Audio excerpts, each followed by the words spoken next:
কিন্তু আপনি যদি এই সামান্য জীবনের জন্য, আরাম করার জন্য আপনি যদি ঈমান বিক্রি করে এখানে ভোগবিলাসে থাকতে চান, তাহলে আপনার মতো বোকা আর কেউ নেই। কারণ আপনাকে যদি দুইটি জিনিস দেওয়া যায়, মনে করুন আপনাকে দুইটা ব্যাটারি দেওয়া হলো, একটা ব্যাটারি দেওয়া হলো, ঘড়ির ব্যাটারি আপনি কিনলেন, কেনার পর আপনাকে বলা হলো যে এই ব্যাটারিটার গ্যারান্টি 5 বছর,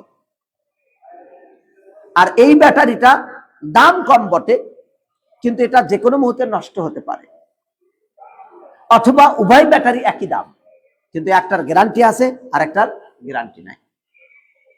এখন আপনি যদি বাস্তবে নিজের উপকার খেয়াল করেন, তাহলে আপনি বলবেন যেটা স্থায়ী, যেটা দীর্ঘ টাইম থাকবে, আমি সেই ব্যাটারিতে চাই, কারণ এটা আমি আজকে নেব, যে কোনো মুহূর্তে শেষ হবে, আমার এই ব্যাটারির জন্য এত গুরুত্ব নাই। তাহলে আপনি জানেন যে আপনার জীবন ব্যাটারি, আপনার জীবন চলার এই যে সময়, এই সময়টা যে কোনো মুহূর্তে শেষ হয়ে যেতে পারে, এটা অস্থায়ী। আর আখিরাতের জীবন সেটা স্থায়ী, সেটা নষ্ট হওয়ার নয়। তাহলে আপনি দুনিয়া এবং দুনিয়ার মাঝে যা আছে তাকে নিয়ে আপনি কেন প্রাধান্য দিচ্ছেন? তার মানে বোঝা যায় আকলে সমস্যা।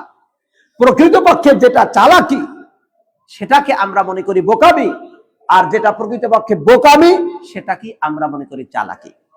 কারণ যেই ব্যক্তি আজকে চালাকি করে, তার মতো, তার ভাষায়, তার দৃষ্টিতে চালাকি, এইভাবে সে মানুষের অর্থ নিচ্ছে, সম্পদ নিচ্ছে, টাকা পয়সা বিভিন্ন কিছু নিয়ে সে নিজের শক্তি সামর্থ্য বড় করছে, ওই ব্যক্তি। আর যেই ব্যক্তি দুনিয়ার এত ধার না ধরে তার যতটুকু প্রয়োজন, যতটুকু তার দরকার, এতটুকু নিয়ে সন্তুষ্ট থেকে আল্লাহমুখী হওয়ার চেষ্টা করে, অথচ আপনি তাকে তেমন মূল্য দেন না, কিন্তু প্রকৃতপক্ষে কে চালাক? প্রকৃতপক্ষে চালাক যে আখিরাতকে প্রাধান্য দেয়। আল্লাহ তাআলা তাই বলেছেন, বাল তুসিরুনাল হায়াতাদ দুনিয়া, বরং তোমরা পার্থিব জীবনকে প্রাধান্য দাও, ওয়াল আখিরাতু খায়রুন ওয়া আবকা, আর আখিরাত হলো স্থায়ী এবং উত্তম। তাই দিনী ভাই বন্ধুরা, আপনার যদি ঈমান না থাকে তাহলে সর্বোচ্চ শাস্তি, আপনার সর্বোচ্চ শাস্তি কি হতে পারে? ঈমান না থাকলে আপনি জাহান্নামে যাবেন, ঈমান না থাকলে জাহান্নামে কত শাস্তি হবে এটা আপনি অনুভব করতে পারবেন না। তবে একটু হালকা উদাহরণ আমরা যদি খেয়াল করি, বেঈমান কাফের সবচেয়ে হালকা যার শাস্তি হবে আবু তালেব। আবু তালেব তার শাস্তি হলো যে তার শাস্তি হলো একজোড়া জুতা, গরম জুতা অর্থাৎ আগুনের জুতা তার পায়ে পরানো হবে। এটা হলো তার শাস্তি জাহান্নামে। এটা হলো সবচেয়ে নিম্ন শাস্তি। এই শাস্তির কারণে মাটি অর্থাৎ পায়ের ভিতরে যখন জুতা পরানো হবে, পায়েতে জুতা পরানোর কারণে সেই গরমে তার মগজ চকবক করে গলে যাবে। এটা হলো হালকা শাস্তি। আপনার দুনিয়াতে যদি জীবন চলে যায় তবুও তো এত কঠিন শাস্তি না। তাই এই হালকা শাস্তি আর এর চেয়ে যেগুলো বড় শাস্তি, শাস্তি পেতে গিয়ে তার আল্লাহর কাছে ফরিয়াদ করবে, সবশেষে জাহান্নামের ফেরেশতার কাছে বলবে যে আমাদেরকে রক্ষা করার জন্য আল্লাহর কাছে বলো। সবশেষে আল্লাহ তাআলার কাছে বলার পর ভাববে যে আমরা হয়তো আল্লাহ তাআলার রহমত পাবো, কিন্তু না, ঈমান যদি না থাকে আল্লাহ তাআলা বলবেন ইখসাউ ফিহা ওয়ালা তুকাল্লিমুন, এখানে কুৎসিত ভাবে একেবারেই লাঞ্ছিত, অপদস্থ, অপমানিত হয়ে এখানে বসবাস করো। আজকে কথা বলবে না, আজকে কোনো কথা বলবে না, কারণ কথা অনেক বলেছ। ইন্নাহু ফারিকুম মিন ইবাদি ইয়াকুলুন, আমার একটা দল ছিল, সেই দলের ব্যক্তিরা তারা বলতো রব্বানা আমান্না ফাগফির লানা ওয়ারহামনা, হে আল্লাহ আমরা ঈমান এনেছি, আমাদেরকে আপনি ক্ষমা করুন, আমাদেরকে দয়া করুন, আপনি সর্বোত্তম দয়াকারী। এই কথা যারা বলতো, ফাত্তাখাযতুমুহুম সিখরিয়া, তোমরা তাদেরকে উপহাসের পাত্র রূপে গণ্য করেছো, তাদের সাথে উপহাস করেছো, আর তাদের সাথে তোমরা হাসাহাসি করতে। এরকম করতে করতে আমার আলোচনাকে তোমরা ভুলে গিয়েছিলে। আল্লাহু আকবার।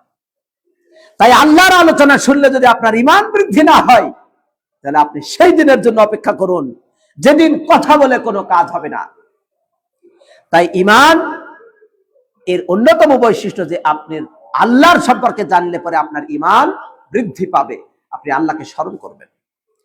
তো আমরা প্রথম নাম্বার খেয়াল করব যে ঈমান এটা হলো ভিতরের বিশ্বাস। দলিল হলো আল্লাহ তাআলা বলেন যাদের ব্যাপারে যারা বলেছিল যে আমরা ক্বালু আমান্না, তারা বলল যে আমরা ঈমান এনেছি, আল্লাহ তাআলা বললেন কুল লাম তুসলিমু, তোমরা ঈমান আনোনি, কুল লাম তুমিনু, তোমরা ঈমান আনোনি, ওয়ালাকিন কুলু আসলামনা, তবে তোমরা বলো যে আমরা ইসলাম গ্রহণ করেছি, আত্মসমর্পণ করেছি।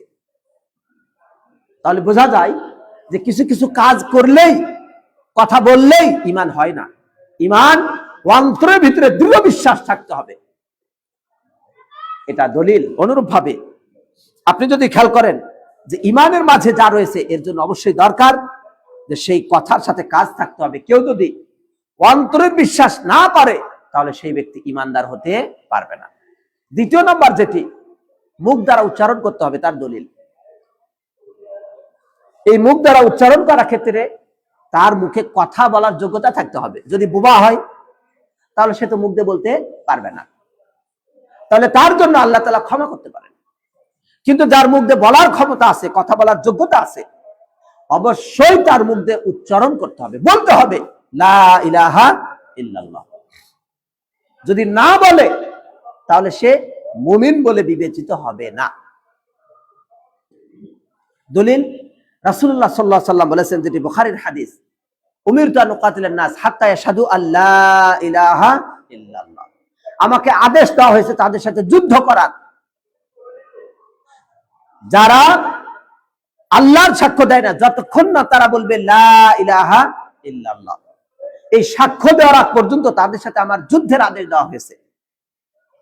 সুতরাং কেউ যদি আপনার সাথে ভালো ব্যবহার করে, আপনাকে যদি সাপোর্ট দেয়, আপনি তার কাছ থেকে কিছু চান, আপনি তার কাছে সমর্থন চান, ওই ব্যক্তি যদি আপনাকে সমর্থন দেয় কিন্তু সে যদি লা ইলাহা ইল্লাল্লাহ না বলে তাহলে সে আপনার বন্ধু হতে পারে না, আপনার ভাই হতে পারে না, আপনি তার সাথে ভাইয়ের মতো আচরণ করতে পারবেন না। অথচ আজকে দেখা যাচ্ছে ঈমানের অর্থ খেয়াল না করার কারণে, ঈমানের অর্থ, ঈমান যে মুখে উচ্চারণ করতে হয়, লা ইলাহা ইল্লাল্লাহ মুখে উচ্চারণ না করলে তার সাথে বন্ধুত্ব নয়। কারণ কেবলমাত্র মুমিন মুমিন বন্ধু, ইন্নামাল মুমিনুনা ইখওয়া, মুমিনরাই বন্ধু। মুমিন ছাড়া অন্যের সাথে বন্ধুত্ব হয় না, চলে না। এমনকি আপনি মুমিন যদি হন, প্রকৃতপক্ষে আপনার যত প্রয়োজন চাইবেন কার কাছে? আল্লাহর কাছে। আর আপনার যখন ঈমান দুর্বল তখন আপনার প্রয়োজন চাইবেন অন্যের কাছে। এমনকি আপনি মুসলমানের কাছে না চেয়ে, মুসলমানের কাছে চেয়ে যদি না পান তাহলে আপনি চাইবেন মুশরিকের কাছে। কারণ আপনাকে বড় হতে হবে, আপনাকে জিততে হবে, আপনাকে উঠতে হবে।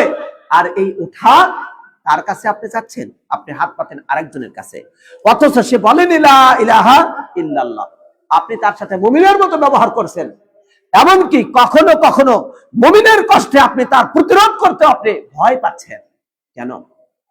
কারণ কি?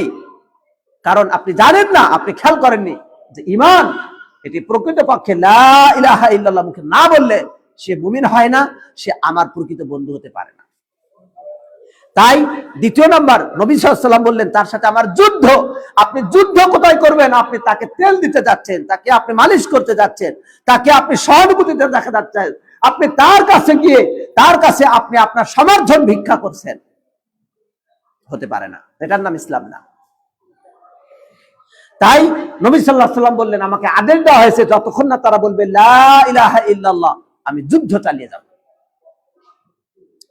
তাহলে এখান থেকে প্রমাণ হয় যে ঈমানের অন্যতম শর্ত হলো মুখ দ্বারা বলতে হবে, না বললে সে মুমিন হতে পারবে না। এছাড়া আমরা যদি দেখি বাস্তব একটি উদাহরণ, যত আপন হোক না কেন, আপনাকে যতই সাহায্য করুক আর যত রকম আপনাকে সাপোর্ট দিক, কোনো কাজে আসবে না। এমনকি আপনার অনেক আপন ব্যক্তি যদি হয় তবুও সে যদি লা ইলাহা ইল্লাল্লাহ না বলে কোনো কাজে আসবে না। নবী সাল্লাল্লাহু আলাইহি ওয়াসাল্লাম তিনি গেলেন আবু তালেবের কাছে, আবু তালেব তার চাচা, আবু তালেবের কাছে গিয়ে তার কাছে বসলেন এমন অবস্থায় যে আবু তালেব মৃত্যু সজ্জায়, মারা যাবে খানিক পরে। এই অবস্থায় মনে রাখবেন, কাফের যদি হয়, কাফের হওয়া সত্ত্বেও একজন ব্যক্তি যেই কাফের কখনো কাউরের সাথে যুদ্ধ করে না, অথবা কাউরে আঘাত করে না, অথবা কাউরে ক্ষতি করে না, ঘর বাড়ি থেকে জ্বালিয়ে দেয় না, এমন কাফের যদি হয় তার সাথে স্বাভাবিক ভালো ব্যবহার করা যেতে পারে, কিন্তু বন্ধু হওয়ার সুযোগ নেই। কোন ব্যক্তি অসহায় হয়ে আছে, অমুসলিম, আপনি তাকে দান করতে পারবেন কিনা, অথবা তার উপকার করতে পারবেন কিনা? উত্তর, অসহায় কখনো ইসলামের বিরোধিতা করেনি, কখনো মুমিনকে জ্বালিয়ে দেয়নি, ঘর বাড়ি থেকে বের করেনি, মুমিনকে কষ্ট দেয় না, এমন ব্যক্তিদেরকে তাদের সাথে ভালো ব্যবহার করতে আল্লাহ তাআলা নিষেধ করেননি। তবে বন্ধু হতে পারবে না, বন্ধু অন্তরের বিষয়। তাই আবু তালেব তিনি তার আপন ছিলেন, নবী সাল্লাল্লাহু আলাইহি ওয়াসাল্লামের আপন চাচা, সারা জীবন নবী সাল্লাল্লাহু আলাইহি ওয়াসাল্লামকে সাহায্য করেছেন। এমনকি আবু তালেব বেঁচে থাকতে রাসূলুল্লাহ সাল্লাল্লাহু আলাইহি ওয়াসাল্লামকে অন্য আবু জাহাল আর অন্যরা আক্রমণ করতে পারেনি। তিনি তার ভাতিজার কারণে তাকে রক্ষা করার চেষ্টা করেছেন, এবং তিনি জানতেন, অন্তরে বিশ্বাস করতেন যে ইসলাম সত্য। রাসূল সাল্লাল্লাহু আলাইহি ওয়াসাল্লাম যেই বিধান নিয়ে এসেছেন, আমার ভাতিজা সে তো তোমাদের ভালোই বলে, খারাপ তো কিছু বলে না। তাই আবু তালেব সেও বিশ্বাস করেছিল ঈমান তথা ইসলাম সত্য, কিন্তু আবু তালেব মুখ দ্বারা উচ্চারণ করেনি। রাসূলুল্লাহ সাল্লাল্লাহু আলাইহি ওয়াসাল্লাম মৃত্যুর সময় তার কাছে গেলেন, বললেন, ইয়া আম কুল লা ইলাহা ইল্লাল্লাহ উহাজ্জু লাকা বিহা ইনদাল্লাহ। হে আমার চাচা, আপনি বলুন লা ইলাহা ইল্লাল্লাহ, যদি বলেন তাহলে আমি এর দ্বারা কিয়ামতের দিন আপনার জন্য প্রমাণ দেব, যুক্তি উপস্থাপন করব। আমার চাচা বলেছে লা ইলাহা ইল্লাল্লাহ, কিন্তু আবু তালেব সে বলার উপক্রম হলো। আর তার পাশে দুইজন ব্যক্তি, আবু জাহাল এবং আরেকজন ব্যক্তি তার সাথে, কাফের দুইজন নেতা, সে হলো আব্দুল্লাহ বিন আবি উমাইয়া। তাহলে আবু জাহাল এবং আব্দুল্লাহ বিন আবি উমাইয়া, এই দুইজন ব্যক্তি আবু তালেবকে বলল যে এখন তুমি শেষকালে এসে মুহাম্মাদের ধর্ম গ্রহণ করবে, আর বাপদাদার ধর্ম তুমি পরিত্যাগ করবে, এই কথা বলল। মনে রাখবেন, এই হাদিস থেকে বহু শিক্ষা, তার মাঝে বিশেষ করে যুবকদের, যারা বয়স্ক তারাও এখান থেকে মুক্ত না, ছোটরাও মুক্ত না। এখান থেকে অন্যতম গুরুত্বপূর্ণ বিষয় যে আপনি কাকে বন্ধুরূপে গ্রহণ করছেন, সে আপনাকে কোন পথে নিয়ে যায়। এই যে আবু জাহাল এবং আব্দুল্লাহ ইবনে আবি শাইবা, আব্দুল্লাহ ইবনে আবি উমাইয়া, এই যে দুইজন ব্যক্তি, তাকে আবু তালেবের বন্ধু, তারা এই মৃত্যুর সময়, মৃত্যুর নিকটবর্তী সময়ে তারা তাকে ইসলামের ছায়াতলে আসতে দিল না, তারা তাকে জাহান্নামের পথে নিক্ষেপ করলো, তারা তাকে ভালো পথে নিয়ে আসলো না। এই জন্য আপনি কার সাথে চলেন, সে আপনাকে নামাজ মুখী ডাকে নাকি খারাপ মুখী ডাকে, সে আপনাকে অন্যায়ের দিকে ডাকে নাকি ন্যায়ের পথে ডাকে, সে আপনাকে চাঁদাবাজির দিকে ডাকে, অবৈধভাবে অর্থ সম্পদ উপার্জন করে বড়লোক হওয়ার দিকে ডাকে, নাকি সে হালাল উপার্জন করে মজবুত ঈমান, মজবুত আমল, মজবুত ভাবে আল্লাহমুখী হওয়ার জন্য ডাকে, কোন দিকে ডাকে, এই বিবেচনায় আপনাকে বন্ধু গ্রহণ করতে হবে। অন্যথায় আবু জাহাল যেমন আবু তালেবকে জাহান্নামে পাঠিয়ে দিল, সহযোগিতা করলো, অনুরূপ ভাবে আপনার ক্ষেত্রে এমন হতে পারে। যিনি ভাই বন্ধুরা, তাই মনে রাখবেন এটা বিষয়। আমাদের আজকের বিষয়ের সাথে যেটা সামঞ্জস্যতা, সেটা হলো এই, রাসূলুল্লাহ সাল্লাল্লাহু আলাইহি ওয়াসাল্লাম তাকে বললেন লা ইলাহা ইল্লাল্লাহ বলতে, কিন্তু সে বলেনি। যখন বলেনি, তখন সব শেষে যেই কথা আবু তালেবের, সে বলল আমি মুত্তালিবের ধর্মে থাকলাম। নাউযু বিল্লাহি মিন যালিক। তার মানে তার চাচা মনে মনে বিশ্বাস করলো যে ইসলাম সত্য, কিন্তু মুখ দ্বারা উচ্চারণ করেনি, অতএব তার ঈমান হয়নি। এই দুইটা যেমন গুরুত্বপূর্ণ। এবার আসি, আমলও গুরুত্বপূর্ণ। বুখারীর 4494 নম্বর এবং মুসলিমের 24 নম্বর হাদিস এটি বর্ণিত আবু তালেবের এই ঘটনাটি। এবার আসি আমল ইমানের অন্তর্ভুক্ত। আমল যার নাই তার ইমান ঠিক নাই।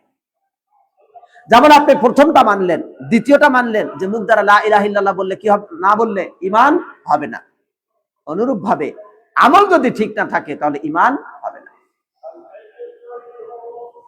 অতএব ইমান এর জন্য আমল শর্ত, আমল রোকন থাকতেই হবে। রোকন বলা হয় মূল পিলার, মূল স্তম্ভ। একটি বিল্ডিং এ যদি 4টি মূল স্তম্ভ থাকে বা 10টি মূল স্তম্ভ থাকে, একটি স্তম্ভ যদি নষ্ট হয় বিল্ডিং ভেঙে যাবে। অনুরূপ ভাবে ইমানের ক্ষেত্রে আপনার যদি আমল না থাকে তাহলে আপনার ইমান ভেঙে যাবে, নষ্ট হবে। যেমন আমরা ইসলামের ব্যাপারে জানি, ইসলামের রোকন 5টি। প্রথমে লা ইলাহা ইল্লাল্লাহ বলা, শাহাদা সাক্ষ্য দেওয়া, সালাত, যাকাত, সিয়াম, হজ। এই 5টির যে কোনো একটি যদি কেউ না মানে, ক্ষমতা থাকা সত্ত্বেও অস্বীকার করে, তাহলে সে কাফের। তাই ইমানের রোকন 3 নম্বর যেটি আমল, আমল না করলে তার ইমান থাকবে না। এখন আমি যদি বলি আমি জুমার দিন শুধু আসি, সালাত আদায় করি, 5 ওয়াক্ত সালাত আদায় করি না, আমি নামাজ না পড়তে পারি বটে, তবে আমার ইমান ঠিক আছে। আমি নামাজ পড়ি না কিন্তু আমার ইমান ঠিক আছে, হবে না, এটা বাতিল কথা। এই ধর্মের যারা বলে তারা মূলত ইমানের উপরে নাই। সে